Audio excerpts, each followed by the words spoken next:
नमस्कार मंडळी, स्वागत आहे तुमचं आमच्या चॅनलमध्ये। आवाज महामुंबईचा, शोध बातमीचा, कौल मनाचा। चला तर मग आमचे चॅनल लाईक करा, शेअर करा आणि सबस्क्राइब करा।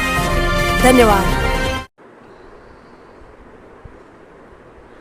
भाजपची आमची निवडणूक पूर्व युती, आम्ही सत्ता स्थापन करू। खासदार सुनील तटकरे यांचे स्पष्टीकरण। भाजपा राष्ट्रवादी युतीला बहुमत मिळालेले असून आम्ही जिल्हा परिषदेत सत्ता स्थापन करू असा विश्वास राष्ट्रवादी काँग्रेस प्रदेशाध्यक्ष खासदार सुनील तटकरे यांनी व्यक्त केला आहे।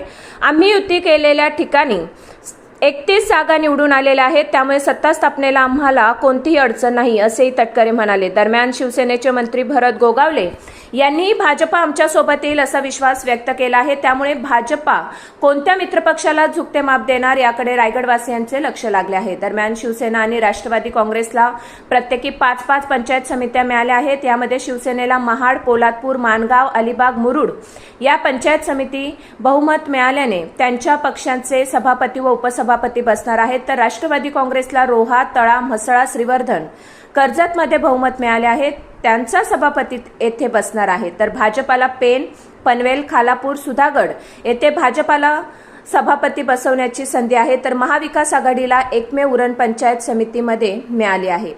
परिणामी रायगडच्या सत्ता समीकरणामध्ये शिवसेना राष्ट्रवादी असा पालकमंत्री पदावरून सुरू झालेला संघर्ष भविष्यात आणखीन वाढण्याची चिन्हे आहेत। आवाज महामुंबईचा चॅनेलसाठी विजय गायकर, पनवेल।